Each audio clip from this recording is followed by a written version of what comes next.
Então, pessoal, vamos lá. Como o Luan me apresentou, né, meu nome é Gabriel Falcão, eu sou recém-formado aí da agronomia. Hoje eu estou atuando aqui no mercado da Araguaia, no norte de Goiás, na cidade de Timoruaçu. E hoje, né, eu conversei com o Luan, com a Júlia, e a ideia do pessoal do Nefit foi fazer uma missão do que eu falasse um pouco da importância da fitopatologia, no nosso dia a dia, né, no mercado de trabalho, falar as perspectivas, e a gente finaliza aí falando um pouquinho da minha experiência que eu tive, né, dentro da Araguaia. Estou dentro da Araguaia, tive durante a faculdade aí na UFV, e vocês fiquem à vontade aí para perguntar no final, eu sou super tranquilo, vocês vão vendo aí, e vamos lá, né. Para a gente começar aqui, o intuito aqui, o título que a gente escolheu, né, foi Visões de um recém-formados sobre a fitopatologia na carreira profissional.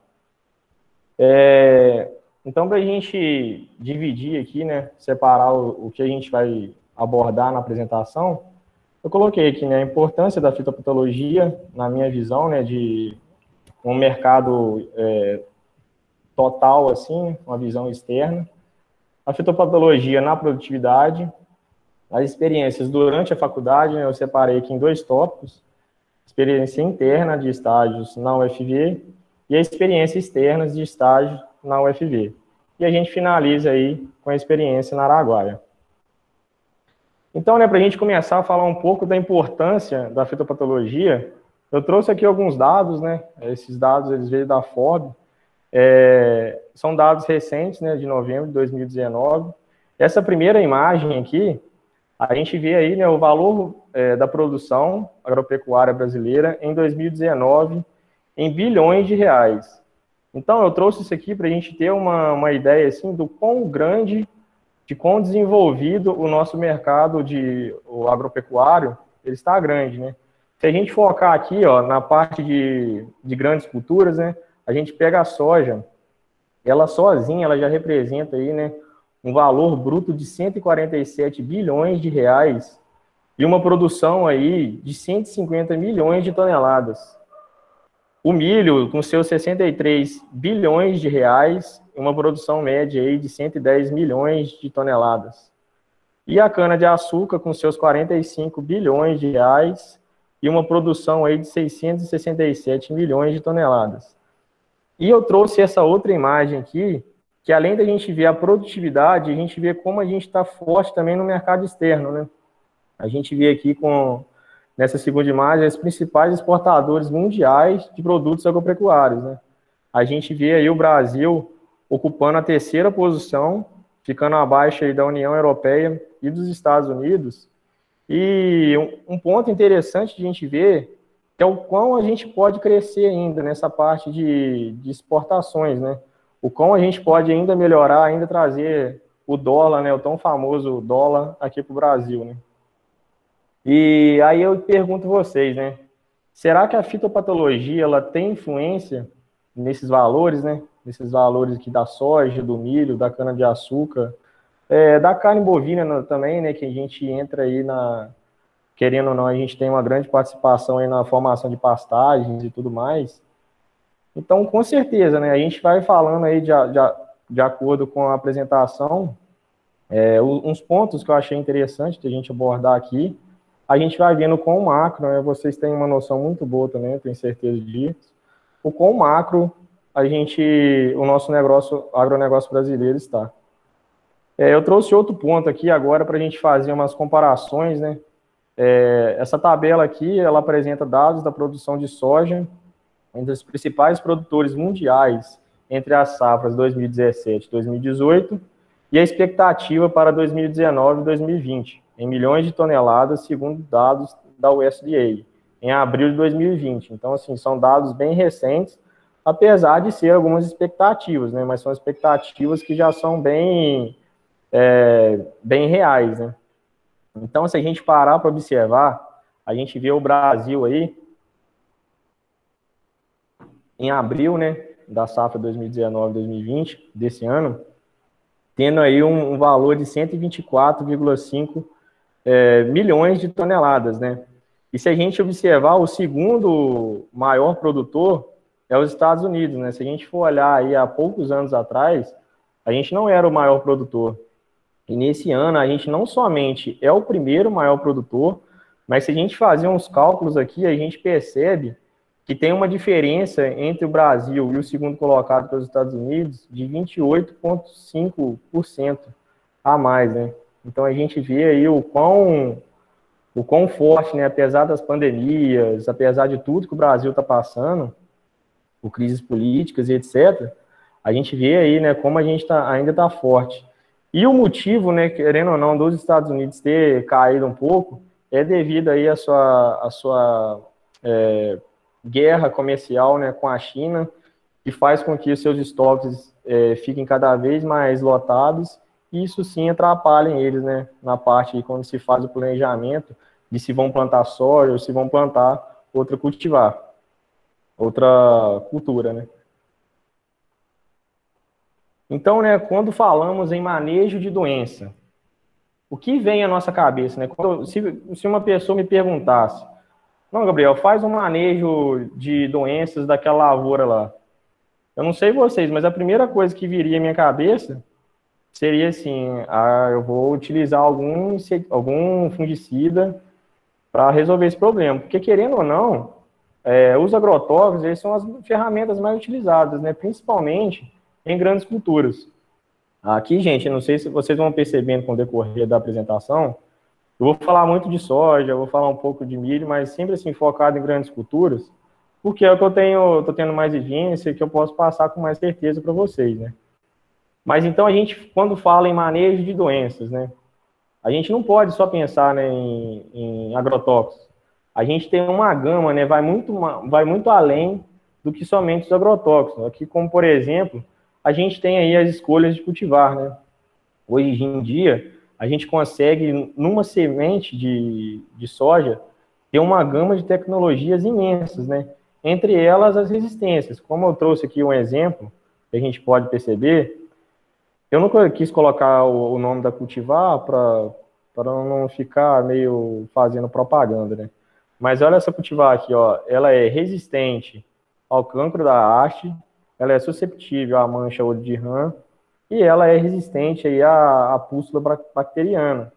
Aí quando a gente pega, né, a parte dos nematóides também, que é uma tecnologia que está sendo muito utilizada, principalmente aqui no Goiás, as áreas elas têm muito nematóides, né? Então, querendo ou não, o produtor, quando vai fazer seu planejamento, ele tem que escolher muito bem, ele tem que fazer todas as análises. E olha só essa cultivar. Ela tem resistência a nematóide do cisto raça 3 e ela tem moderada resistência a nematóide do cisto raça 6, 9, 10, 14 e 14. E ela é susceptível aqui ao nematóide das galhas. Aí quando a gente fala também, né, em manejo de doença, ainda relacionado a cultivar, a gente vê aí, né, as tecnologias envolvendo, né, as folhas, né?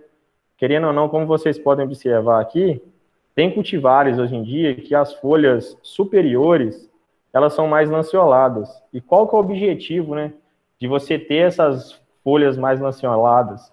E do mesma forma que a gente tem, né, cultivares que têm mais galhos e cultivares que são mais, são galhos únicos, né? Então, assim, esses dois fatores, eles vão entrar num ponto que é muito importante hoje em dia. Por quê? Geralmente, as doenças de soja, elas entram provavelmente no bacheiro. Por quê? Já são folhas que estão no campo há mais tempo, né? São tecidos que já estão no campo, estão susceptíveis à doença por mais tempos. E querendo ou não, com o desenvolvimento da planta, é difícil a gente conseguir atingir as plantas, as folhas que ficam aqui embaixo. Porque querendo ou não, quando a gente vem, né, com o pulverizador, a tendência é das gotas se concentrarem mais nas partes superiores. E qual que é o grande problema disso, né? Se a gente perde as nossas plantas do baixeiro, as nossas folhas do baixeiro, desculpa, a gente vai ter um problema com o fornecimento de energia das raízes e dos rizóbios, né, que ficam nas raízes, porque essas folhas mais baixas, elas que são as responsáveis por fornecer essa energia. E se a gente tem, né, por exemplo, um prolongamento da vida útil dessas folhas, a gente consegue aí deixar elas sadias, né, até a parte do enchimento de grão, ela vai ser muito importante aí para o enchimento de grãos das vagens mais próximas, né? Então aí a gente saindo da parte de agrotóxicos, só falando da parte de cultivar, olha como pode ser feito o manejo, né? Quão importante é a gente ver essa escolha da cultivar, né? Ver esses detalhes em si. A gente pode também falar, quando se fala em manejo, de tipo de solo e histórico da área.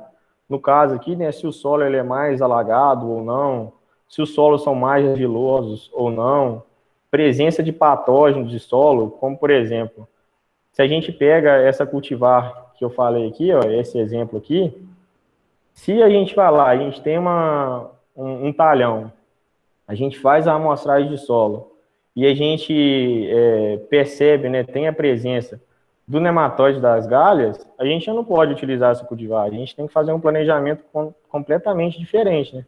Senão vai ter grandes problemas aí de produtividade no final. Plantabilidade é um ponto interessante, que assim como eu não comentei ali sobre as galhas, se você tem uma alta densidade de planta, ou se você tem aí grandes quantidades de galha e você cria ali um microclima favorável para o desenvolvimento do fruto, do fungo, a gente também vai ter problemas aqui no baixeiro, a gente vai perder essas folhas mais baixas mais precocemente, e com isso a gente vai ter aí uma grande perda na nossa produtividade final, né? A parte de nutrição de plantas também, né, é muito importante. Já tem vários estudos, né, que comprovam que uma planta mal nutrida é mais vulnerável ao ataque de patógeno, né? Eu trouxe um exemplo aqui da manancial, né? Tem diversos exemplos, mas que fala relacionado ao cálcio, né? A disponibilidade de cálcio associada ao controle químico sobre o progresso da ferrugem asiática da soja. Por que eu coloquei o cálcio aqui, né? Só a fim de curiosidade, né? O cálcio ele é um componente estrutural da parede celular das plantas, né? Então, vamos supor que a gente tem aí um desequilíbrio do nosso balanço nutricional do cálcio. Aí, então, quer dizer que o mecanismo, né, da parede celular contra danos mecânicos da planta, ela vai ficar mais desfavorável e com isso, assim, com o patógeno chegando, vai ficar muito mais fácil dele infectar essa planta e desenvolver dentro dela, né? Então, né, quando pensamos em planejamento de uma lavoura, do plantio à colheita, o manejo de doenças sempre estará entre os tópicos abordados. A gente não tem como, né, hoje em dia, quem trabalha no campo, a pessoa que trabalha diretamente, a gente não tem como falar de manejo de produtividade sem falar de um manejo fitossanitário completo. Querendo ou não, hoje em dia, a aplicação de fungicida, ela não é igual a de inseticida, por exemplo, né?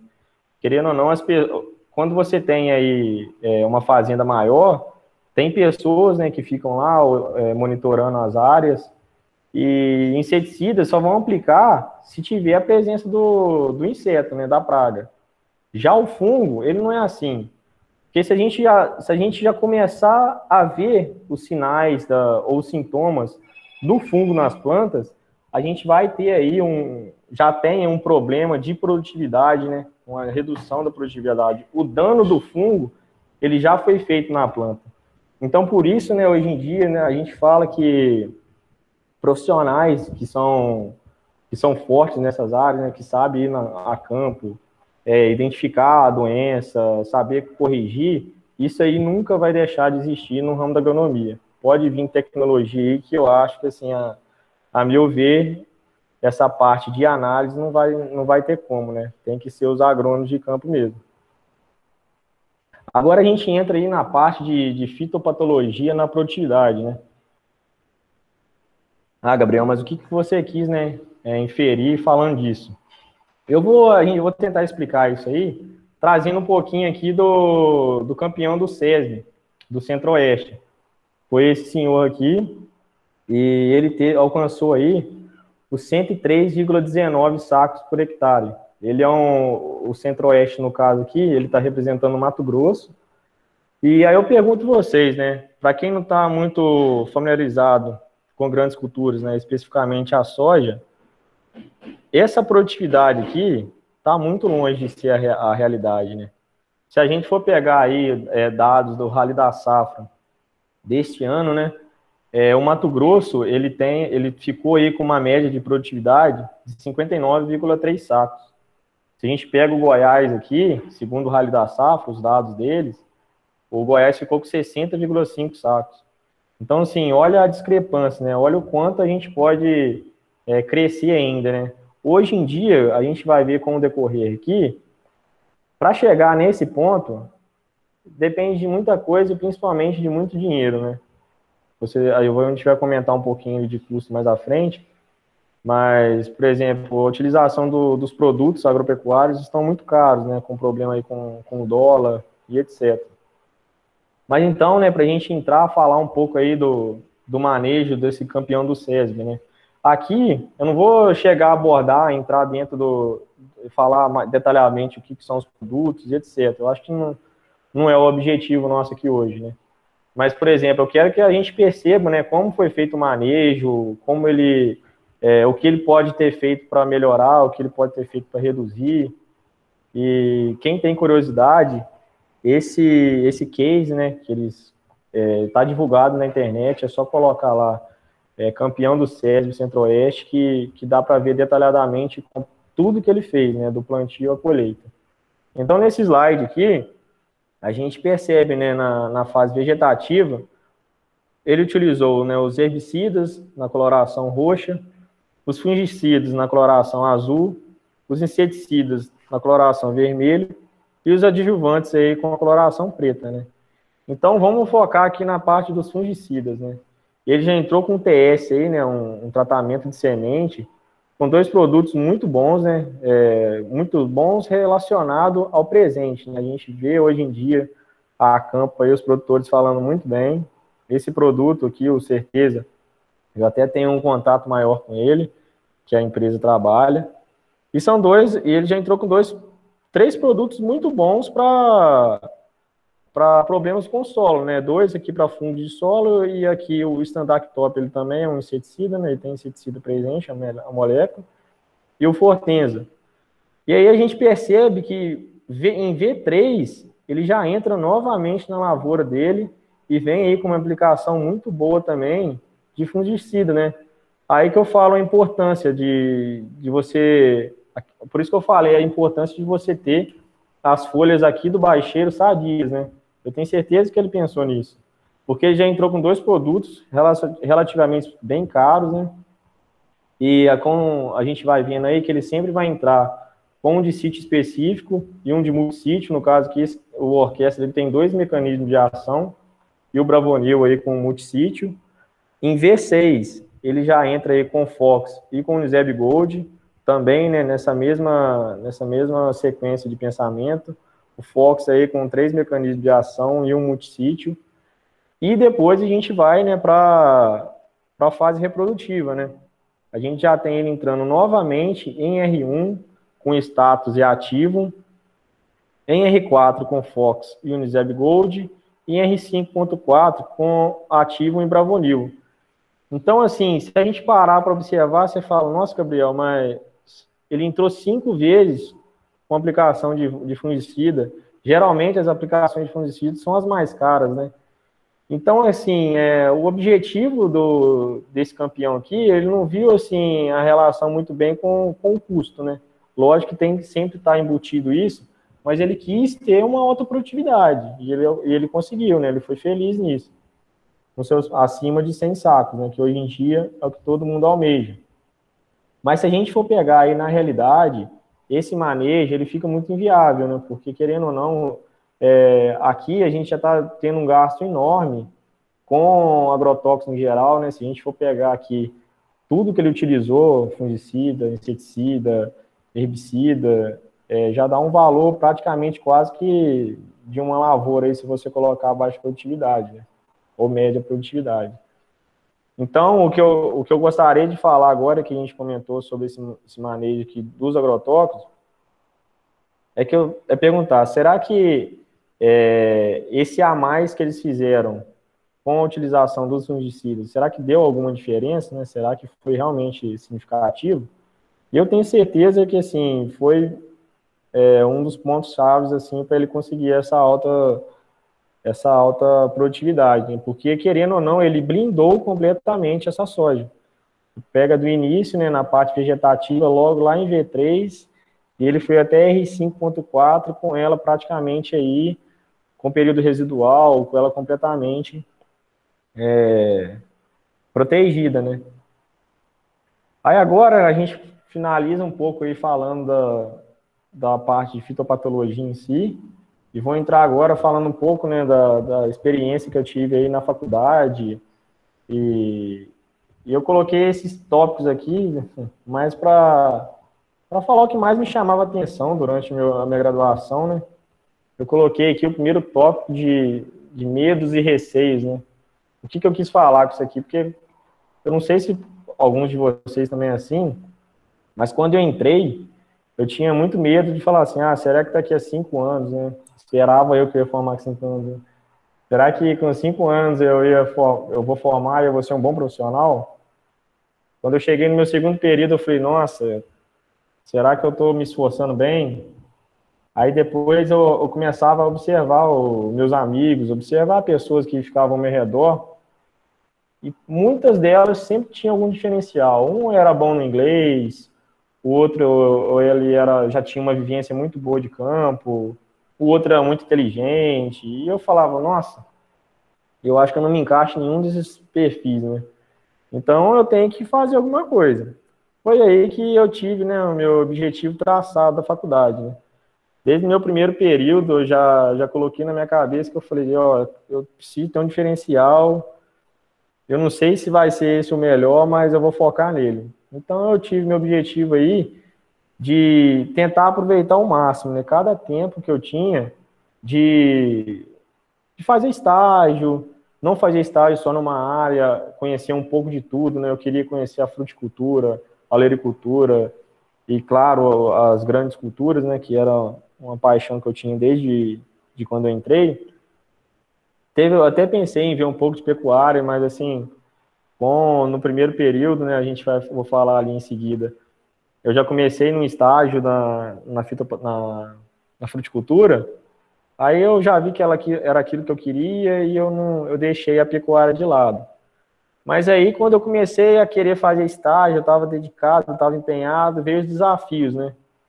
Começou aquela pergunta, eu falei, nossa, mas eu tô recém-entrado na faculdade, não conheço muita gente, se eu for fazer algum estágio longe, eu preciso pelo menos alguma ajuda, de algum auxílio. Aí eu falei, e agora, como é que eu vou fazer, né? O que me ajudou, né, a resolver esses desafios, esses problemas, foi conhecer pessoas.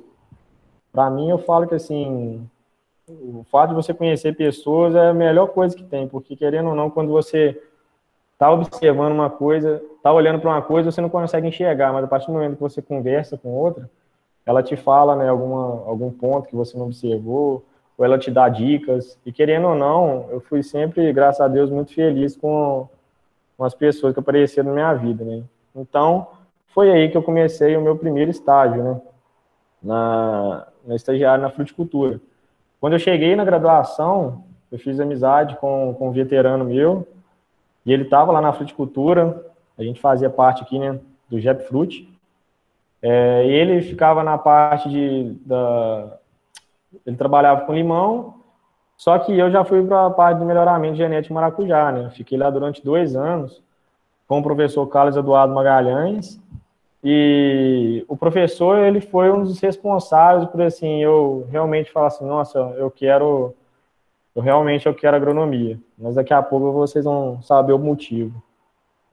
Aí, enquanto eu estava aqui no estagiário na fruticultura, eu já comecei a fazer parte do centro acadêmico, né? Eu fui numa viagem que teve ao Triângulo Mineiro, eu fiquei vislumbrado com o trabalho que eles estavam fazendo, achei muito, muito legal.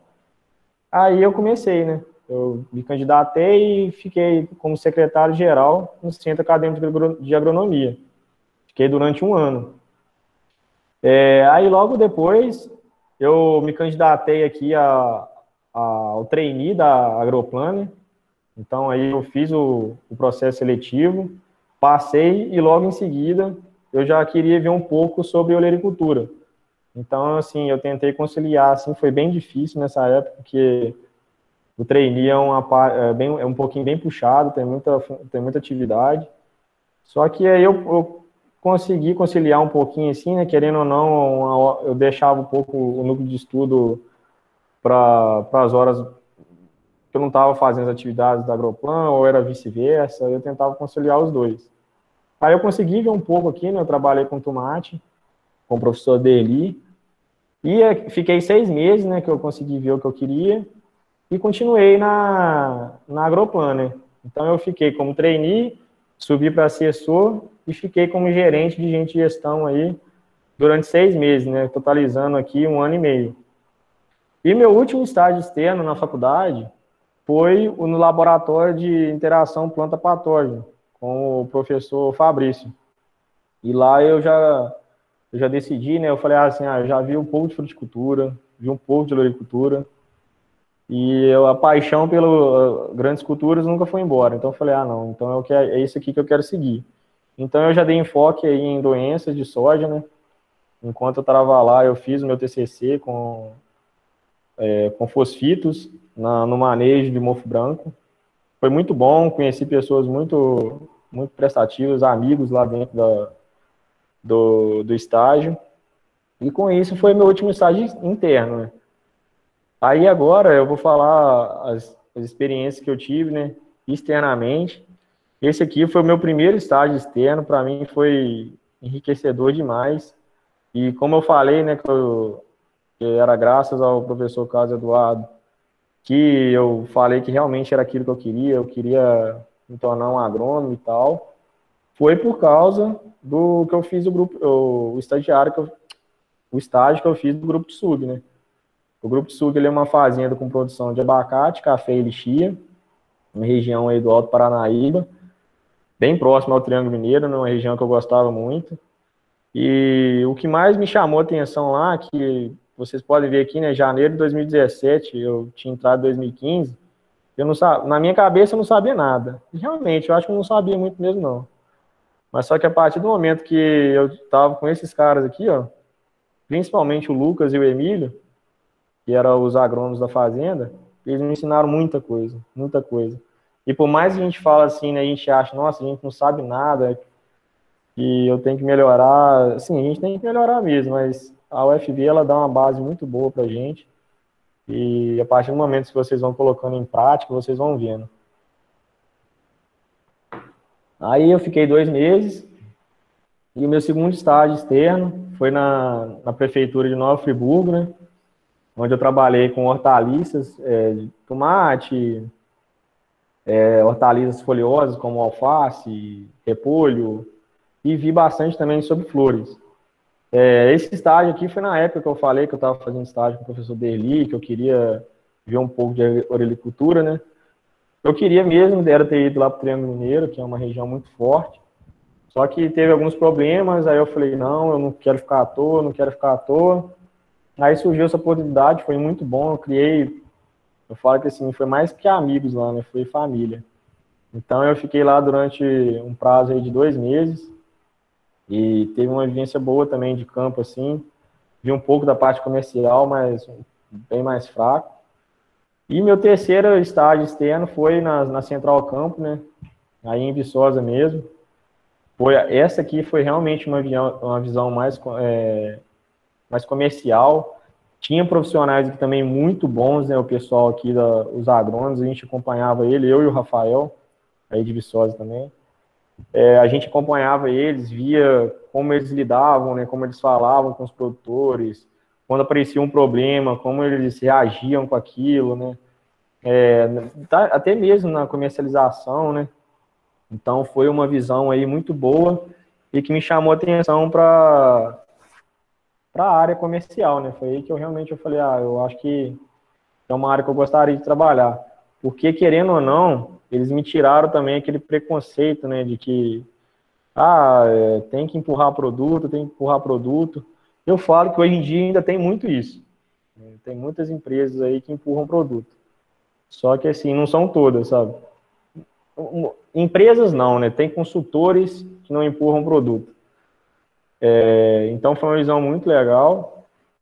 E o meu último estágio, enquanto eu estava na faculdade, foi o PREA, né? Talvez muitos aí já devem conhecer também. Ele é um pouquinho meio famoso. A gente fala, né, que o PREA, ele é o melhor e o pior estágio ao mesmo tempo, né? O pior por quê? Porque o tanto que a gente trabalha lá é absurdo. Eu não gosto de falar em relação a horas, não, mas, assim, é um tempo prolongado. E o pior também porque, assim, a pressão que a gente tem lá dentro é muito grande. Eu não sei nas outras fazendas, eu tive a oportunidade de ver algumas outras fazendas, só que eu fiquei mais focado na que eu estava, né, que foi em Sidrolândia, Mato Grosso do Sul. E essa fazenda ela era muito grande, ela tinha 2.550 hectares, lá para a região, isso é considerado um produtor grande. Então a pressão era que sim, eu não podia errar, porque tudo que eu errava era muito macro, né?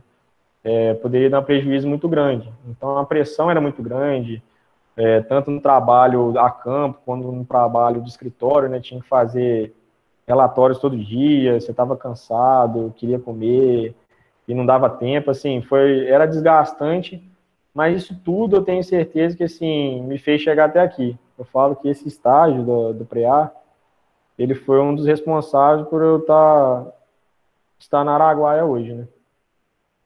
Aí agora, saindo um pouco das experiências que eu tive dentro da faculdade, né, de estágio interno e externo, entrando agora, né, na experiência da Araguaia. Eu coloquei alguns tópicos aqui, é difícil falar tudo, mas assim que se tiver alguma dúvida que vocês escrevem, que essa parte aqui eu lembro bem ainda, querendo ou não, tem pouco tempo, né? Aí dá para a gente conversar melhor. Mas para aqueles que têm interesse, né, em fazer parte da Araguaia, como ingressar na equipe, né? Praticamente hoje em dia, para você fazer parte da Araguaia, é pelo processo seletivo, né? Entrando como estágio. E aí, como a gente faz, né, para participar desse processo seletivo, né? Como ele funciona? Eu coloquei minha experiência aqui, porque, querendo ou não, processos seletivos mudam muito, né? Então, no ano que eu fiz, o processo seletivo, ele foi da seguinte forma. Teve uma apresentação, acho que de 2 minutos, a gente se apresentou, falou por que a gente queria fazer parte da equipe da Araguaia, essas coisas assim, foi bem tranquilo. Aí, em seguida, eles fizeram uma apresentação, né, falando da Araguaia, de como eles trabalham, do tamanho que a Araguaia é, e em seguida, aí já começou a dar uma apertada, né, porque a gente teve aí as provas, né, na minha época foi uma prova de 24 questões, com questão discursivas e não, e juntamente a gente tinha que fazer uma redação, né, eu não vou falar em questão de tempo agora, eu lembro que era um tempo um pouco curto, mas eu não vou me arriscar porque eu não lembro direito. Aí depois dessa prova e dessa redação, a gente ia para a última etapa, que era a reunião em si, a entrevista. E o bom que eu achei do processo seletivo deles é que eles são muito rápidos, sabe? Eu cheguei a fazer outros processos seletivos, só que o pessoal demorava muito a soltar a resposta, ver se a gente passou ou não. A Araguaia, acho que foi menos de uma semana, ela já tinha falado pra gente. Aí, né, eu coloquei aqui o período de início e término de cargo de estágio na empresa. Esse período aí, ele tem sofrido algumas modificações. Com os estagiários que veio antes da minha turma, o estágio era de 6 meses. Agora, eles fizeram lá e viram que era viável deixar o estágio de 1 ano, né? Então, no meu caso, eu tenho que ficar 1 ano como estagiário para depois a gente ser efetivado, né? No caso, o nosso estágio vai terminar agora em novembro. E com esse problema de pandemia, com tudo que está acontecendo, entraram novos estagiários agora e eles voltaram para 6 meses. Então, eu não sei como isso vai ficar, né, depois que passar essa pandemia. Acredito que vai ser 1 ano também. Então aí, né, depois que você passa pelo processo seletivo, né, você aceita dentro da empresa como estagiário, tem o nosso primeiro mês de treinamento, né? Nosso primeiro mês de treinamento, a gente vai lá para Anápolis, a gente fica na sede principal, né, que a gente chama lá de DAIA, e a gente fica, assim, um mês só em treinamento de fertilidade de solo, nutrição de planta, tem o software, né, que a Araguaia utiliza muito também, o SAP, e tudo isso, e principalmente na parte dos treinamentos, a gente tem as regulagens, né, dos implementos, que é praticamente o que a gente mais faz, né, o trabalho mais visto nosso na época de estágio e de assistente técnico. Aí depois desse um mês, né, eles decidem para onde a gente vai, né, para qual regional. Hoje em dia, a Araguaia, ela tem 10 regionais. Vai abrir uma, talvez duas ano que vem. Já era para ter aberto esse ano, só que a pandemia não deixou. Então, vai cada um para uma regional. No meu caso aqui, eu estou situado na região de Uruaçu, né, do norte do Goiás. E aí sim começa, né, o nosso trabalho, né, o real. Aí aqui a gente já tem uma pressão muito grande, e querendo ou não, a gente já está fazendo tudo, não é mais um treinamento, né, tudo sério.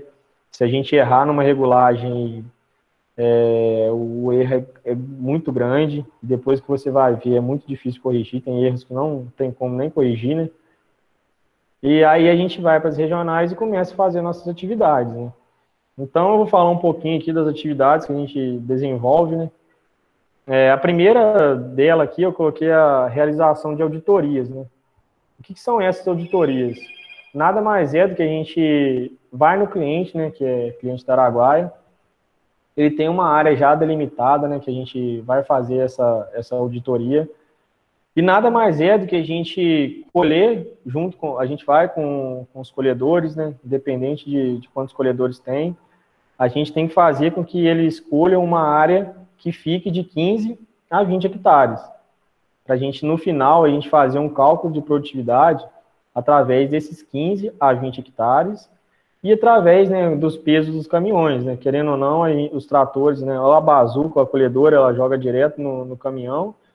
Esses caminhões vão para o armazém, pesa, tira a umidade, tira os descontos, e aí sim a gente faz um PDF, coloca todas as informações, o que a gente fez, o que talvez deixou de fazer, algum tipo de problema, e a gente entrega esse documento PDF para o produtor e para os consultores, né, que atendem a fazenda. E um ponto aqui que eu esqueci de falar também, nessa fotinha aqui, tá vendo que tem um gabarito? Esse gabarito aqui são as perdas, né, que a gente faz aferição de perda, para ver se a colhedora está jogando muito fora. Aí, se ela está jogando muito fora, a gente tem que conversar com o colhedor para tentar diminuir essa perda. E aí, em seguida, né, a gente tem aí as famosas regulagens, né, de implementos. Quando é um cliente que ele compra 100% com Araguaia, que ele faz parte do nosso programa, tanto as plantadeiras como os pulverizadores, a gente faz linha a linha, né, nas plantadeiras, e nos pulverizadores a gente faz bico a bico, né, para a gente ter uma entrega, né, de um trabalho bem feito, de uma precisão maior, para quando ele entrar na lavoura ele já ficar despreocupado, né. A gente tem também, né, a regulagem de distribuidores de calcário, de adubo, e assim, essa foto eu coloquei aqui para ilustrar, né. Eu falei que lá no Preá a gente trabalhava muito, mas aqui também não é muito simples, não. Tem que trabalhar bastante. Na época da safra aí, que é uma correria maior, né, que a gente está colhendo a soja, está plantando milho, então a hora que dá a gente vai lá e faz as regulagens. Muitas vezes pode ser de dia, mas às vezes até à noite. Aí aqui, né, eu coloquei só uma ilustração, que são as amostragens de solos, né. Querendo ou não, quando o cliente também ele fecha com a Araguaia 100%, ela tem uma empresa que ela fica responsável, né, por fazer essas amostragens de solo por agricultura de precisão, né. A gente aqui, no caso, está representando eu e o AT que eu acompanhava, a gente faz uma amostragem aí, só que não fica tão bom quanto uma agricultura de precisão, né. No caso, quando os produtores pedem, é para a gente fazer aí os cálculos de de calagem, de gessagem e etc. Aí aqui vem o famoso monitoramento de lavoura também, né? O famoso pragueiro e tudo mais. Só que a gente não fica só na parte de pragas, né? A gente vem aí, a gente faz a especulação de produtividade, né? A gente vem, detalha direitinho, faz a contagem de grãos, pesa, para a gente ter aí uma especulação boa de produtividade, para na hora que a gente chegar no produtor, né, a gente sentar juntamente a ele e fazer um planejamento, né, de quando ele vai colher, já fazer uma expectativa de produtividade e etc. Aí, pessoal, então o que eu queria abordar era mais isso. Eu não sei se eu sanei a curiosidade de vocês aí, mas eu queria só agora deixar uma frase, que para mim ela foi muito importante, eu queria passar ela para vocês, né? A frase é a seguinte: nada que vale realmente a pena na vida é fácil. Então aproveite todas as oportunidades que aparecem em sua vida. E por mais que muitas vezes ache que não vai conseguir, se agarre naquilo que mais ame e lute, pois no final tudo valerá a pena. Então, pessoal, era isso que eu queria falar. Pode ficar à vontade aí para